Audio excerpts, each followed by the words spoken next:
كانت غايبة عننا فين الفكرة دي من زمان. عايزة اقول لكم النهاردة هنعمل طاسة البيت كله هينبهر بيها.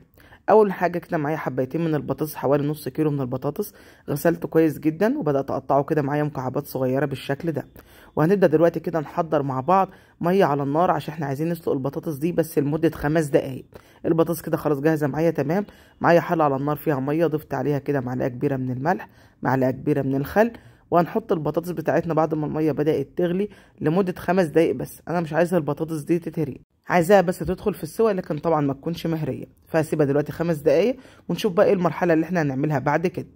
اول حاجة كده معايا طبق احط كده فيه 3 بيضات تمام. وطبعا كمية البيض دي ترجع ليك، يعني ممكن تزودي او تقللي براحتك خالص. ومعايا كده حوالي 3 معالق من الحليب، معلقة كبيرة من زيت الزيتون، والبهارات عبارة عن ملح وفلفل اسود وبابريكا، مش اكتر من كده. هنقلب بقى الخليط ده كويس جدا زي ما انتم شايفين كده. اتمنى بقى لو وصلتوا للمرحلة دي ونسيتوا تحطوا لايك ادعمونا كده بلايك حلو منكم عشان الفيديو بتاعنا يوصل لكل الناس. واتمنى لو تشيروا الفيديو اكون شاكرة ليكم جدا جدا. كده خلاص خليط البيض يعتبر جاهز معانا تمام. هنبدأ بقى نشوف البطاطس بتاعتنا في المرحلة دي كانت خلاص عدى عليها 5 دقايق. هبدأ دلوقتي اصفيها زي ما انتم شايفين كده. هوريكم دلوقتي التسوية بتاعة البطاطس. شايفين البطاطس مستوية يعتبر داخلة في السوا ولكن مش مهرية معانا. وطبعا بغسلها كده بالمية الباردة علشان تفضل متماسكة معايا بالشكل ده.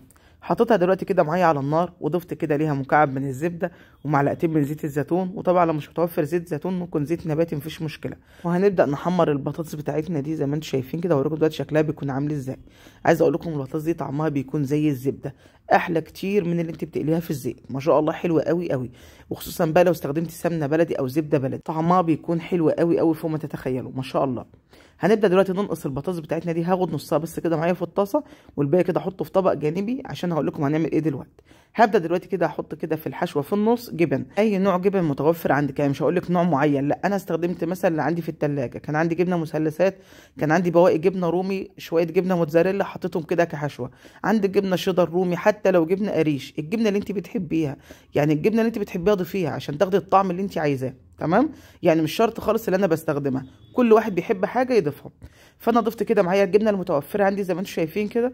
وبعد كده هغطيها كده ايه بباقي كميه البطاطس بتاعتي. نبدا بقى نسويها معانا بالشكل ده كده تمام قوي. هي جاهزه معانا تمام. وكل ده والنار على درجه حراره هاديه جدا عشان طبعا ما تتحرقش معانا من تحت. وبعد كده هنجيب خليط البيض ونبدا نوزعه بالشكل ده. ما بتاخدش اي وقت خالص. الطاسه دي حلوه قوي قوي، تنفع فطار وتنفع غدا وتنفع عشاء، تنفع معاكي في كل الاوقات. كده خلاص اول ما بلاقيها كده خدت معايا لون من تحت وبدات تكون متماسكه ببدا اقلبها على الجهه التانيه. طبعا لو ما فيش كده في الطاسه معاكي سمنه او زيت حطي كده معلقه سمنه او زيت عشان طبعا ما تلزقش معاكي، خصوصا لو بتستخدمي مثلا طاسه المونيا. شايفين الجمال؟ الله اكبر بجد تحفه. مع مخلل بقى جرجير حته جبنه قديمه وبالف هنا وشوف على قلوبكم. وصفتنا النهارده سهله وبسيطه وان شاء الله هتجربوها، انا متاكده هتعجبكم. بكده فيديو النهارده يكون خلص. اتمنى يكون عجبكم. يا ريت طبعا لو استفدتوا منه تدعموه كده باللايك والشير عشان الوصفه بتاعتنا توصل لكل الناس. اكون شاكره ليكم جدا جدا واشوفكم على خير ان شاء الله في وصفه جديده. مع الف سلامه.